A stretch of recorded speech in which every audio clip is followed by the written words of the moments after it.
Cartathia is definitely number one. If you're looking for the best DPS in the game right now, Cartathia is your peak, bro. She's basically everything, and she swaps into two forms. She deals heavy damage, like extremely good damage. And dude, there's a lot about this chick that I can say, but you know, it doesn't help if I speak about it. It's just best I put it into action. So Cartathia is definitely one person you don't want to skip on. Or just fight this guy, for example. So yeah, with Cartathia, you get a lot of damage done, and her team is quite expensive, I'm not gonna lie. But the fact that it also revives a character that most people love, which is obviously Rover, it means a lot. So if you're definitely going for Cartathia, you're gonna have to pull for Chacona, who is currently available in the shop, which is amazing. So yeah, if you want to pull for Cartathia, if you're planning on pulling for Cartathia, now would be the best time to do it, cause Chacona is in the shop. So yeah, just do that and you'll be good. So obviously, okay, wait, there's a few things I want to do before I get beat out, bro. My blocking isn't good, by the way, but I'll say everything that I need to. You see, the thing with the reason you need Chacona is because of this. Basically this. The erosion, the aerial erosion that she applies is extremely good. Helps Cartathia a lot, and it also helps Rover. Rover does deal somewhat good damage, you know what I'm saying? With this. And even without her being in her actual form, you can already see the boss dying. So she's extremely strong. I didn't even have to swap. That's how good she is. So yeah, Cartathia is definitely number one out of all resonators I've seen so far currently. Best DPS. If you want triple S, double S, whatever you want to call it, Cartathia is your peak. Trust me. Following her is going to be Shorekeeper. If you guys plan on pulling for a support, which is what I always advise, pull for supports anytime you can. Shorekeeper is number one. Definitely go for Shorekeeper. Whenever Shorekeeper is in the shop, it's no question. No question asked, just pull for Shorekeeper, trust me. You're not gonna regret it, bruh. You will never regret it. Shorekeeper buffs, she gives very good damage, she amplifies your damage. She gives too much, dude. She's broken, like trust me. So yeah, go for Shorekeeper and Cartathia. If you got Shorekeeper and Cartathia, you can make it work. Obviously, this is Cartathia's premium team, but if you want to put Shorekeeper into the team, she can also work, you know? She'll also work perfectly. But Shorekeeper, there's nothing else to say. I know a lot of people are gonna be like, dude, Jinxie died like a year ago. Yes, of course. Bro, Jinxie is literally a sentinel. Now, obviously, I can't make a tier list that excludes one of the most important characters in the game and not include that character. Jinxie is beyond broken. Jinxie is definitely making it into the tier list, regardless of what people think or say. Jinxie is extremely strong. She still does 200k. She still does 200k every single time I ult. Now, I don't know whether it's people building Jinxie wrong, or it's just people thinking that Jinxie is bad in general. Jinxie is not a bad character. She's an extremely valuable character. I think to this day, if you're still new and you really like the Magistrate, you fuck with how she plays, and she's cheap as well. The teams, if you go for the teams, you can go for, I forgot the guy in purple. You go for that guy, is a 4-star. I think I'll put him on the screen somewhere. You go for that guy, you also go for Jinxie, and then you go for Verena. Verena's free. You go for Verena. It's Jinxie, Verena, and then that one 4-star. I'm telling you, bro, you're hitting nukes every single time. Now, I don't understand, but I definitely think in the order that I'm putting things in right now, Jinxie is also a very highly valuable character. I wouldn't put her in double S tier. I'd probably put her in S tier, just S tier, for how good and reliable she is. She's really reliable. She's been carrying me throughout the start of the game, carrying a majority of us throughout the start of the game.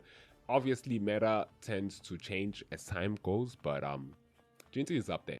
Augusta and Euno. As for Augusta and Euno, I personally feel like these characters are definitely new, and new characters definitely tend to perform extremely well. So I'll start off with obviously Augusta. Augusta is a premium support, very good electro, the best in the game so far.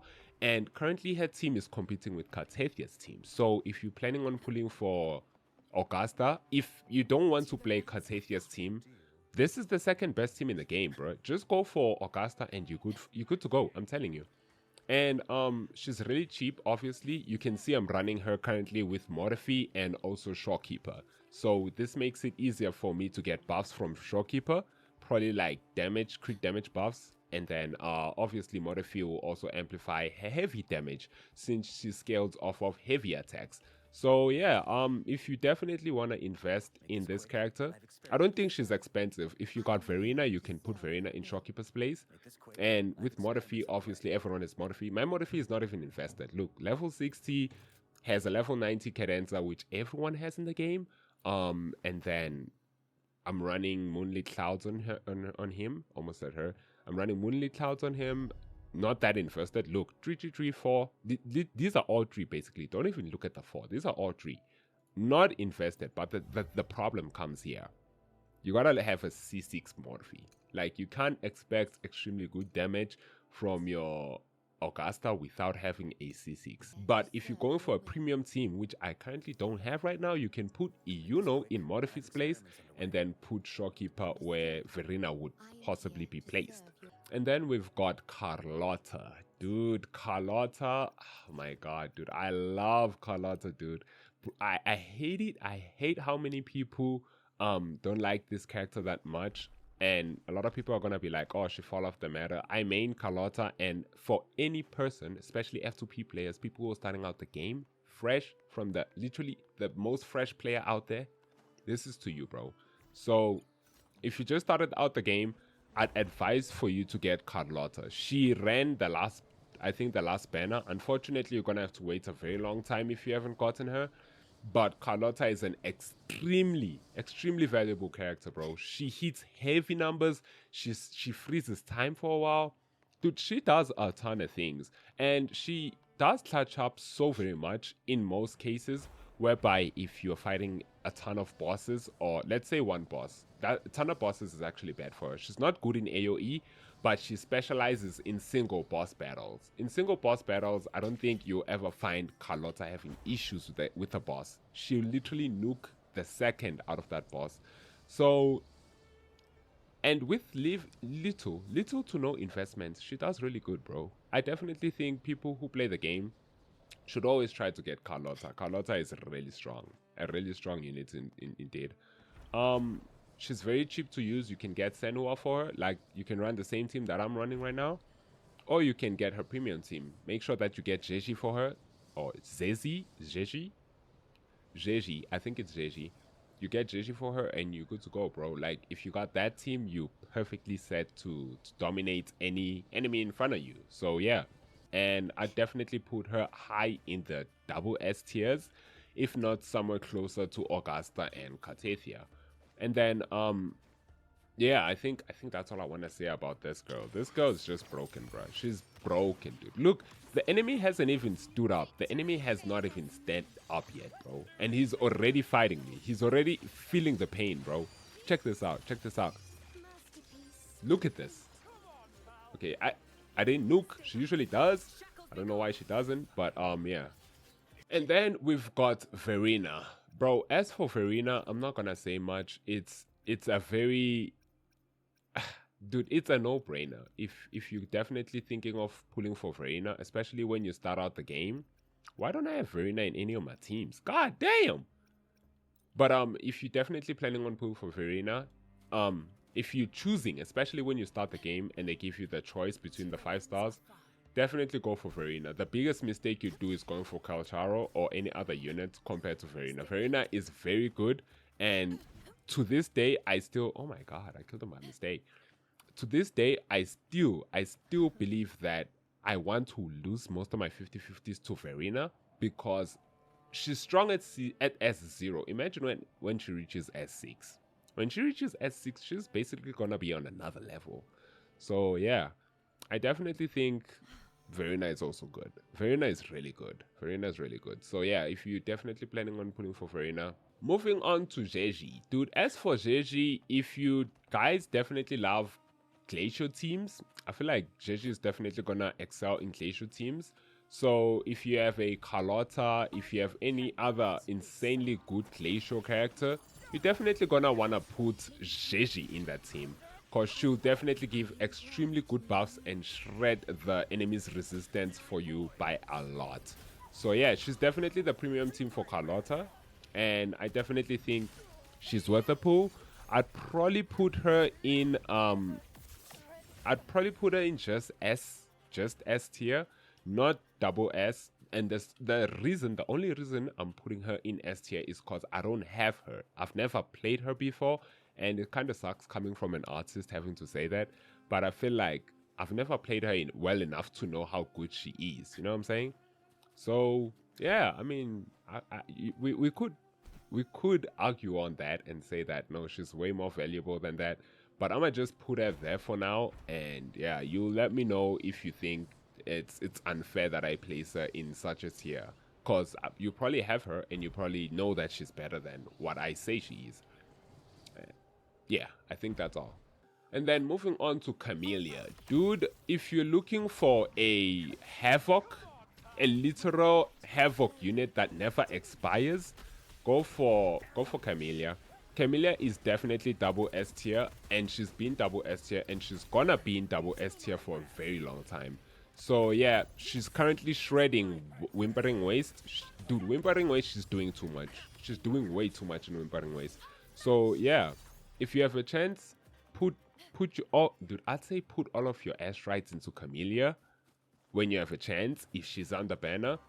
But I wouldn't advise anyone who's been playing the game for a while to definitely put Camellia ahead of the game. I wouldn't definitely do that at all. I don't think it's wise to put all your eggs in one basket. Camellia is really good, but Frolova just released, and Frolova is actually phenomenal if you have her weapon.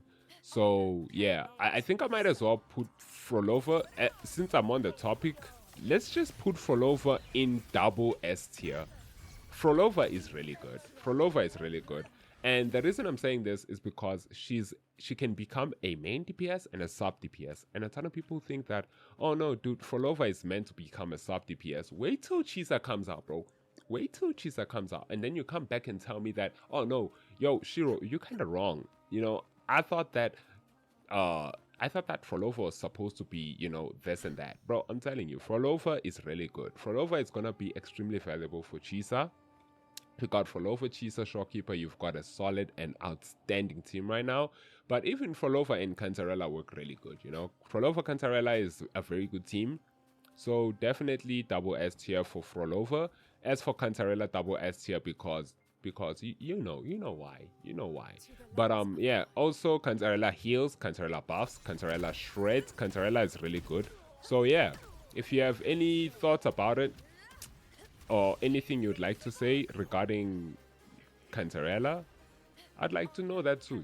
I'd genuinely like to know that too. But yeah, as for Brent, I don't have him, but I've played him before, and I know that Brent is really good when it comes to healing. He's a very good sub DPS, can be a good main DPS, but Brent is an exceptional unit. I'd put him in the last section of the double S tier. I know a lot of people like Brent, and I myself, who hasn't even played Brent, who doesn't have Brent, I feel like he's a very valuable character that you can pull. Yeah, Brent is up there in the meta. I wouldn't say if you're a new pull for Brent, I definitely wouldn't say that. But if you do like the design of the character, if you do like the character's emotion, then definitely go for Brent, bro. Don't even waste a second. Go for Brent when you can. But yeah, Brent is really good. Alongside Brent, you're probably gonna need a premium team for him. He excels in fusion teams, so Changli, players like Changli being a main DPS, Changli is definitely S tier. She's kind of fallen off, but she's still extremely good because Lupa and also Brent literally revived her by a lot. They revived her by a lot. So, like I'm saying, if you feel like you want to play Lupa, she's gonna be a sub DPS. She's definitely not gonna be a main DPS. Whether you're new, you're old, I don't think building Lupa as a main DPS is ideal. So yeah, Lupa is definitely a sub DPS, definitely go for her if you want her as well. She's up there in the meta. She's not definitely trash. She's definitely up there. She's S-tier so far. I think she's S-tier. I don't think I would put Lupa in double S-tier or anything above that. I feel like she's at a very good spot where she currently is at S-tier. So going to Changli. Changli, I'd say she's S-tier as well. Extremely good extremely good main DPS. She's a very good main DPS, and she's very good in AoE. Her AoE potential is extremely good. I've played her so many times, dude, and I never regret putting her on the field. Like, I can place her right now and show you. I'm just trying to run away from the enemies. Okay, bet. Oh man, I'm in battle. Let's try now. Maybe now. Maybe now. There we go. Let's go for, dude. I know this is not an optimal team for her, but I don't have Brands and I don't have Lupa.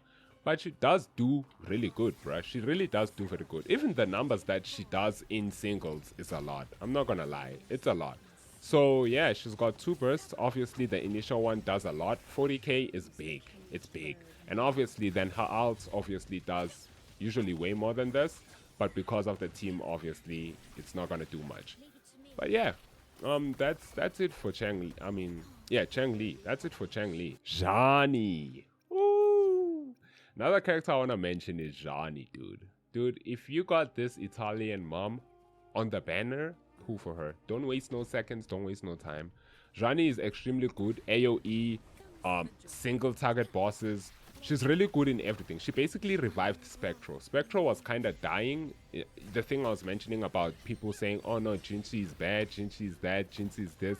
But dude, she basically revived the whole element. She's good. She's really good. Like, really, really good. Dude, what the heck? Why am I getting bullied? Okay, yeah, so back to what I was saying before I got like horrendously bullied. Zhani.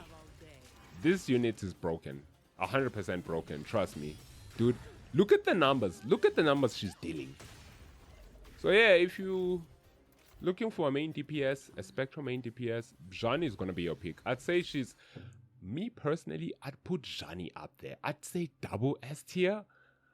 I don't know, a lot of people are gonna hate, but dude, Zhani is up there, dude. Zhani is just too good. She's so freaking good, bro. You got her weapon, you put her on such good sets. And these sets aren't even, like, really good. Like, I didn't even... Okay, maybe I did a little bit. They're not that bad, but if you, like, invest in Zhani, bro, properly invest in Zhani, I think she can do some crazy numbers, dude. And then I want to go to Phoebe. Phoebe, she's extremely adorable. She's extremely... she's a character that not a lot of people like to play, and she offers free exploration. That's another thing I love about Phoebe. Just look at this, bro. I'm able to just jump, press the attack button twice, and I'm flying. I'm literally flying. I cover so much distance, bro. How many, like, look at this, bro. This is how long it would have taken her to get here. But look at this. 1, 2, done. She freezes time. She freezes time. Bro, what else do you need? She applies very good Frazzle. You can see I applied Frazzle there, and then obviously not the rotation you want to do, but she helps Zhani out by a lot, dude. By a lot. I'm not gonna lie to you. So yeah, Phoebe is one of the units that I thought were gonna be magistrates or archons in this game. I don't know why. The same day that Wuthering Waves released their when Wuthering Waves was busy releasing its teasers, I thought that should be like over the top, you know. I thought that should be at the very top. But when she came out, she was very exceptional. I don't play Phoebe DPS. I play Phoebe support all the time. But I saw some people who play Phoebe DPS, and they play her very good. They play her very, very good, dude. So yeah, if you're planning on pulling for... What the heck? Something is here, bro. Wait, what? Can I stand on the water? Okay, it doesn't matter. Oh, I can. Interesting. Okay, yeah, so as for Phoebe and Zhani, as you can see, they work together very well. I think this would be a very good showcase, a very good place to showcase Phoebe and Zhani's potential working together specifically. So let's just hope I don't get hit once, because the second I get hit once, it's over for me. Beautiful. See? This is Johnny. Now it's Johnny's turn. Look at the numbers. Look at the numbers. Just look at the numbers. 2 hits, bro. 2 hits. Dude, I think obviously a lot of people underestimated Johnny. A lot of people did underestimate Johnny when she first came out. Obviously, we all thought, oh no, the events were buffing her way too much. Which, true, they were. But at the same time, Johnny can stand her ground. Bro, look at that. Look at that. I could have literally died there. Who knows what could have happened. And she's able to freeze time just like that. So yeah, Phoebe and Johnny are a very good mixture. I think she can defeat without Johnny, but no, I'm gonna put Johnny. So yeah, if you got the priest and the Italian French mummy together, you've got nothing to lose. Trust me, bro. You've got an extremely good team ahead of you.